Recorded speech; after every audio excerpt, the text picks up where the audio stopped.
What's up and welcome back, everyone. I'm your host, Max at WeVideo, and we're live with another episode of Tuesday Tips and Tricks. Please welcome our viewers from Twitter, Facebook, and YouTube. Let us know in the chat where you're watching from. Thanks for joining us today. As always, we've got another great one lined up for you. But before we get started, make sure you check out our YouTube page, like and subscribe, as well as hit the bell in the top right corner so you don't miss any of our new videos. We'll have a new video with our special guest coming out later today. So if you subscribe, you'll get a notification with that. We also have our Tuesday Tips and Tricks landing page where you can go back and watch any previous episode. We have a lot of great guests in the past 3 weeks or so. We got another one today. So without any further ado, let's bring on our co-host, Tyler Wall. What's up, Max? Happy Tuesday once again. Excited for this episode. Should be a good one. Yeah, this is going to be good. I had the pleasure of interviewing Coach Al, who is our special guest this week, and we'll be playing a 5-minute excerpt from that. As I mentioned earlier, the full interview will be live on our YouTube page later today. Before we kind of get into the details here, we will show our featured video of the week, which is probably no surprise that it is from Coach Al. We're going to highlight kind of how we discovered him. And then later after that, we'll go over that interview that we had. So here's a video with Coach Al. He is a running fitness coach. He specializes in, he's got his website, coachal.com, with all of his different fitness videos, over 400 videos made using WeVideo. And we got to take a sneak peek inside of his WeVideo editor, and he has over 1,000 different edits. Little projects, so we'll be showing you that as well. Yeah, so if you guys have questions, get those ready, fire them off in the chat, and we'll be sure to go over anything that you want later on in the episode. Yeah, so I think my screen's shared. We can go ahead and play that video. I'm not seeing it right now. Maybe Patrick's loading it up.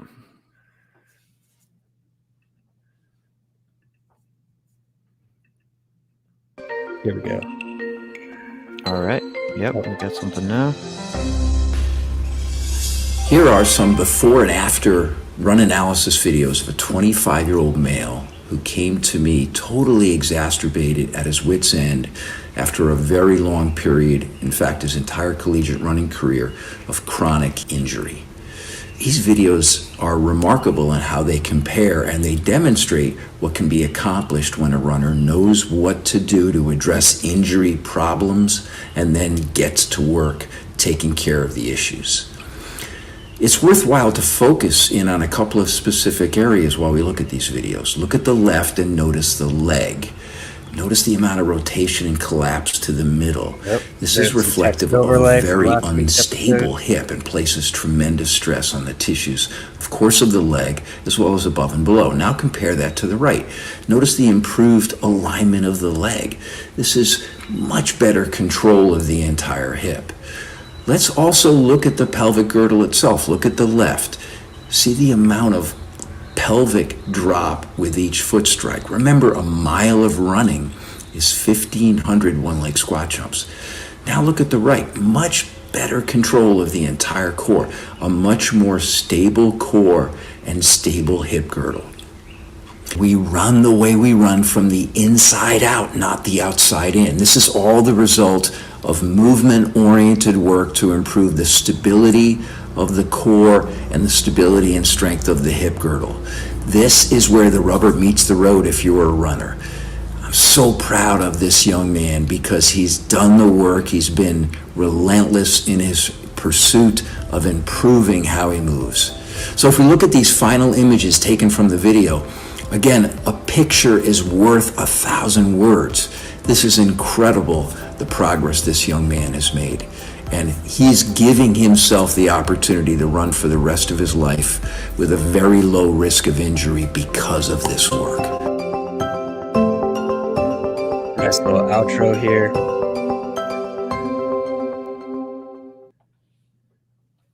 Fantastic. Yeah, great Yeah, use so- of text. Got his watermark up there, and a lot of educational information there. Yeah, so if you're curious how he did those lines, he does have his own software for that. So that wasn't done in WeVideo, and I think he actually slowed down did the slow motion through that other software as well. That's not to say you definitely can do that in WeVideo. Another cool feature. So we're going to play our excerpt with Coach Al. As I mentioned earlier, Coach Al is a longtime running and fitness coach. He's got a whole website with over 400 different videos on it where users can sign into their portal and then look at the specific exercise videos for each week. And then he gets in touch with his clients and make sure they're still on the right path each week by exchanging videos and calls here and there. And he does a lot of this through Dropbox. So after that, we're going to kind of go over the Dropbox integration with WeVideo, and then we're going to carry on with our sort of fitness-themed video editing this week, showing you how to create progress bars, countdown timers, and a couple other shortcuts that he uses, which is why he has so many videos. So with that, we'll go ahead and share the screen right now.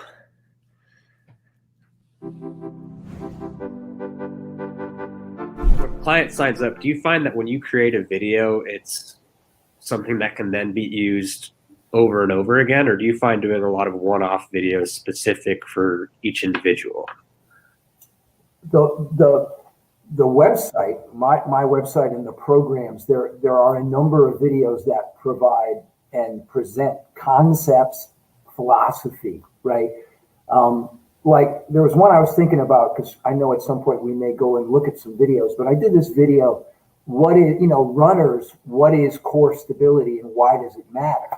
And it's like a 7 or 8 minute video where I talk about what's actually going on in running. And that's a video I could use over and over again, both as a marketing tool and just as good teaching and information, because it's something that most runners are unaware of. But the overwhelming majority of the videos I've done are very specific, right? Taking an exercise, a movement, a skill, and going, okay, how can I, because I'm the model in all these videos along right, which is a little tough when you're a 61-year-old runner that's got a lot of miles on a chassis. But yeah, so just taking conceptually an idea of how I want to present the skill and then figuring out how to convey that in video has been the challenge. So most of them are pretty specific. I personally love and use the animation aspect a lot, and it was kind of funny because it took me a while to figure it out, man. I'm not the sharpest knife in the drawer sometimes. Between where to start and where to stop and how to. But once I figured it out, it's now automatic for me. Yeah, no, that's definitely something that I think WeVideo has simplified compared to some of the other options out there, right? which was yeah.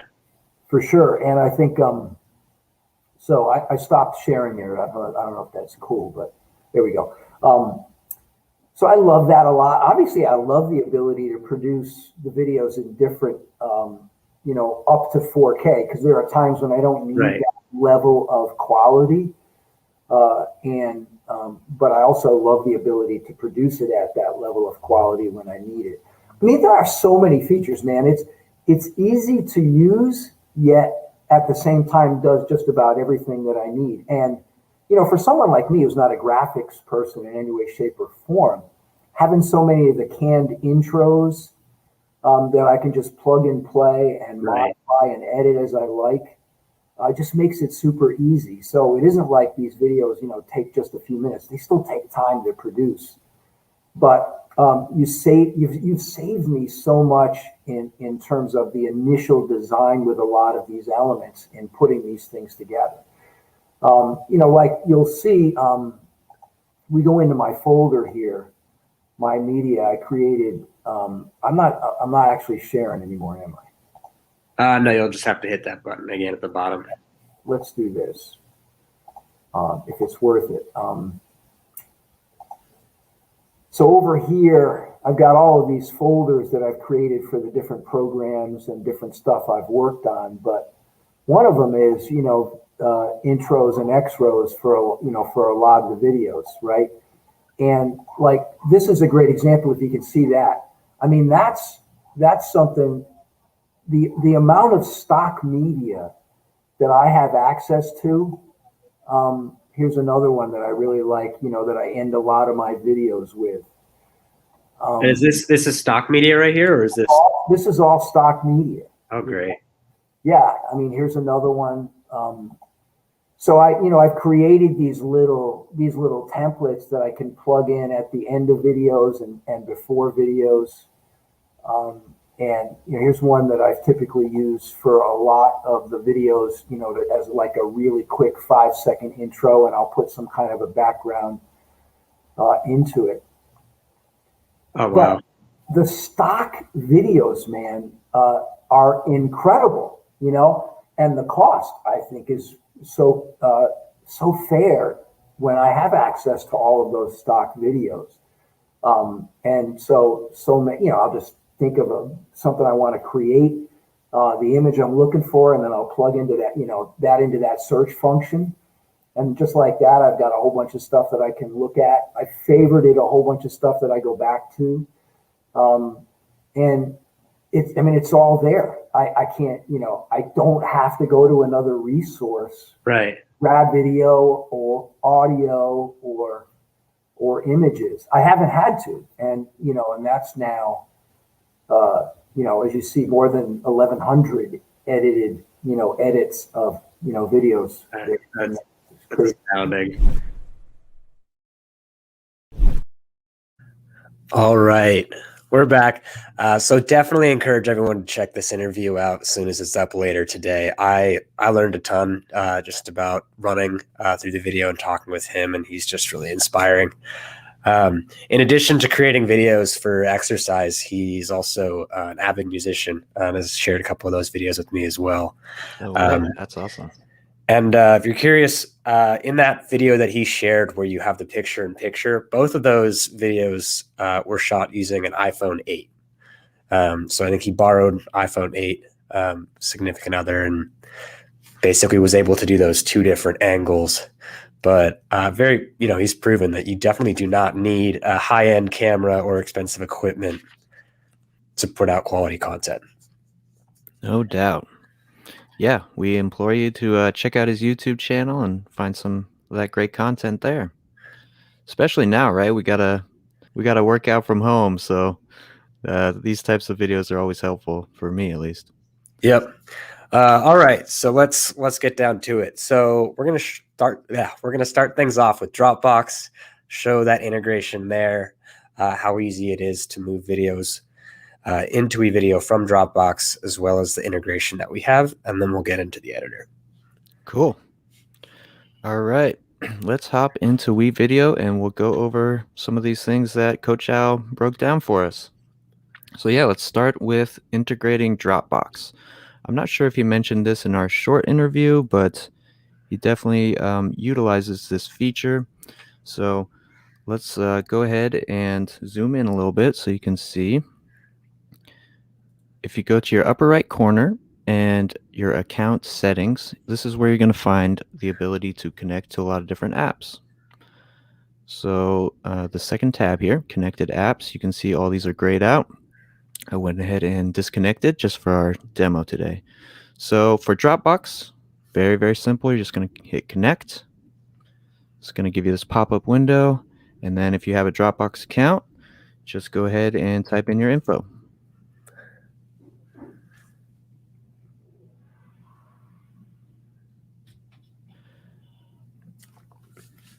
And then just like that, you should sign in, allow access.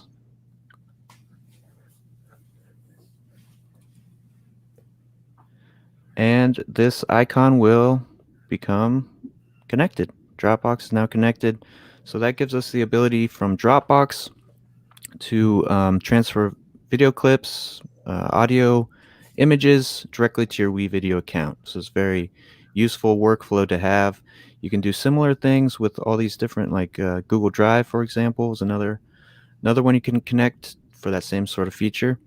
YouTube is more about exporting, so you can do a direct export to YouTube, Vimeo, Dailymotion, and some of these other ones. So this is where you find that. Once again, upper right corner, account settings, connect apps, and yeah, play around with these, see if these work with your workflow. I find them very useful personally, and I know Coach Al used Dropbox a lot. Yeah. Another cool thing that is unique to Dropbox is if you're in your Dropbox account, you can right click on a video file, MP3 file, or image, Right. and edit with WeVideo. So you just right click it and it'll say edit with WeVideo, and that will pull up WeVideo and pull up a project for you. Yeah, if you guys want a more detailed breakdown of that process, we do have some Academy videos, and I believe we went over that in a live episode as well. Yep. All right. So one of the things that actually Coach Al had reached out to us a while ago was in relation to, he was curious, how can you make video with the progress bar? And given that we're interviewing with them, and now seemed like a good time to bring that up again. So we're going to go over quickly how to do the progress bar that you see there at the bottom. Yeah. All right, so I've lined up a little fitness timeline here. We've got this cardio workout, a little jump rope action for, what do we do, 20 seconds? So you can see that progress bar happening. We've got this count up, I should say, happening as well. So we'll show you how to use that or find that feature. But first, let's go over this progress bar. This is a great one for social media. A lot of times the visual cue of the progress bar letting you know when the video is going to end is very helpful for your viewers. It's a pretty simple, straightforward way. You can see we use this animation tab to create that. But I'm going to go ahead, delete our progress bar, and show you from scratch how we set this up. Perfect. All right, so let's go to our backgrounds, solids. We have a couple different color options. Red is typically pretty good for this. Catch our eyes. We'll drag it out to the amount of time that we want this progress bar to fill. That's important. Double click in. So we've got it covering our whole screen. Let's bring it down. Alternatively, we could put it up at the top. Just your preference. But find a good size for the bar. So it could be a thicker or smaller progress bar. And then get into your animation tab. The end, we want it down here as well. Okay. So let's remember this Y coordinate. I'm going to go ahead and copy that. And then our start, we just want to drag this bar all the way to the edge so it's barely off screen. Perfect. And I'm going to paste that Y coordinate in. And that's just going to help us maintain the Y position of the bar so it goes across our screen at an even rate. Cool. And so we can preview our animations up here, save those changes. And if you adjust this progress bar, it's going to end exactly where this ends. So let's say that we only wanted to do 10 seconds of jump rope. I can use my arrow key to find that exact point, and then hit S on my keypad, split that clip, and now our progress bar will go to exactly 10 seconds. Nicely done. So if you guys are watching along at home, get that jump rope out and hit that cardio. No, I'm just playing. Cool. So that's progress bar. Hopefully that was easy to follow along with. We can go over a couple other fitness type things you would find, like this countdown. I found this in the stock media library. It's pretty easy to find. So if we search timer, a lot of different options. You can see here, this is the one that we used. So if you pull this into our editor, I'll delete this guy. And then depending on the clip, obviously, it's trimmed to fit. You can see this one, we need to actually chroma key it out. Usually we use a green screen, but you can use that black. Just pick the black background, and now we have a transparent counter. So I can even double click in, get my transform tab, scale this down, and move it in the corner or wherever I like.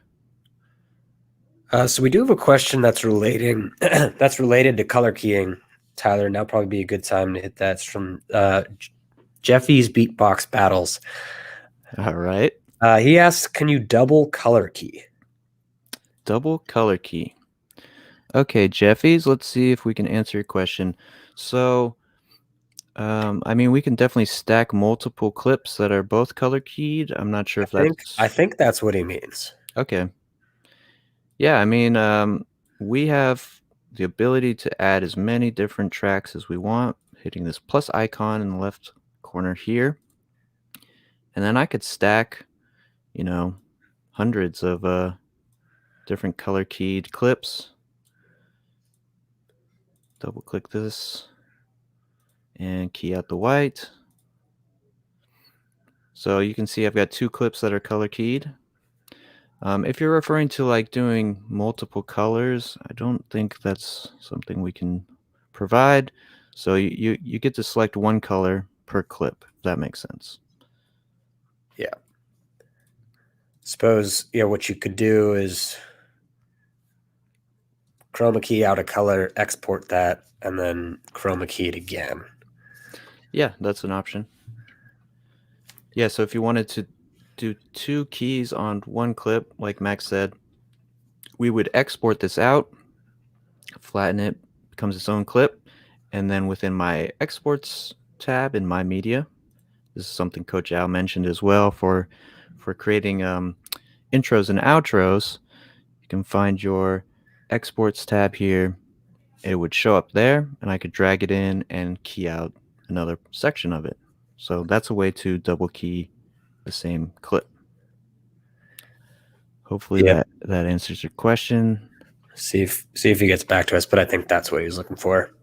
Cool. So another question that has come through kind of a bunch of different outlets this past week was how to reuse a part that's maybe in the middle of one video in a separate WeVideo project.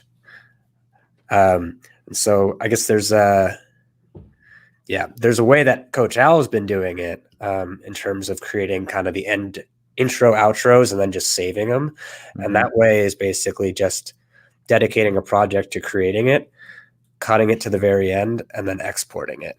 And then he has a folder just dedicated to all of his intros and outros that he's created.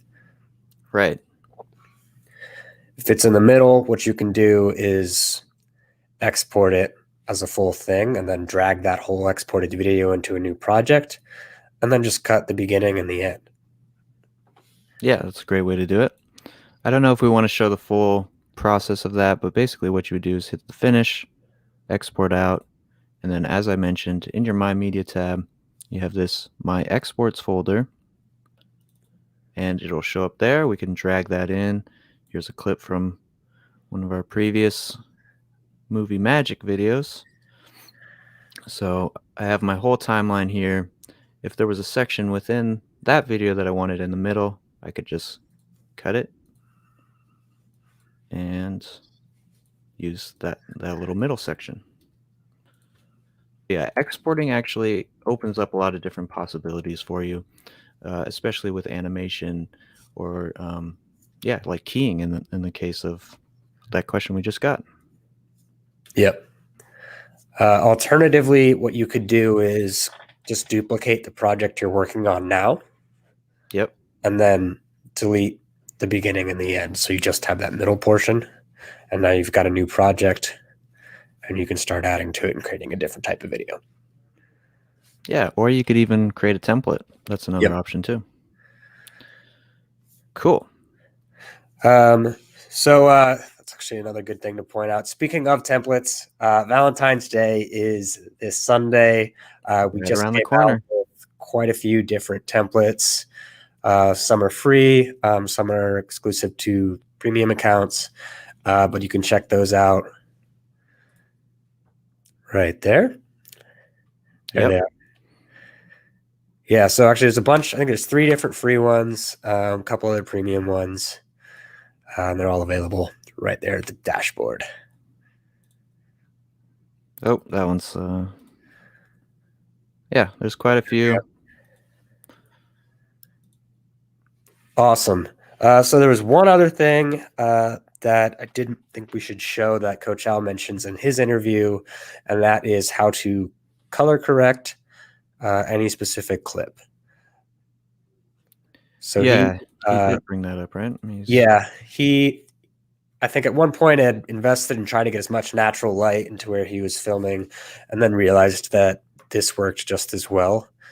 So you can take any clip, double click it to open up the editor menu, and you can adjust the brightness here as well as the contrast.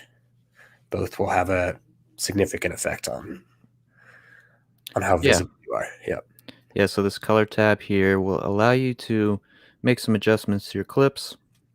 So yeah, if you shot something that was in a very dark room, similar to this, you can brighten it up a bit. Definitely a lot of different options in terms of contrast, saturation, hue, temperature. So these are something we've actually gone over too, but I don't know how deep we want to get into this right now. I think this is plenty. Cool. Play around with it. That's where it is. Yep. Yeah, these sliders affect your clip in a lot of different ways. Just play around with them and dial it into where you like it. Yep. If you're looking for the full episode on that, it's on our Tuesday Tips landing page. Just put color correction in the search bar and it'll pop up. Sweet. Awesome. Well, I think that's it for questions. Let me do one more scan here. Thank you, everyone, for joining us this week. Yeah. And, yep, happy Valentine's Day, since that will happen before our next episode. Looks like we're going to have another guest next week. Fingers crossed. Hopefully that happens in the next day or two. So thanks for joining us, and we'll see y'all next week. Happy creating. Bye, guys.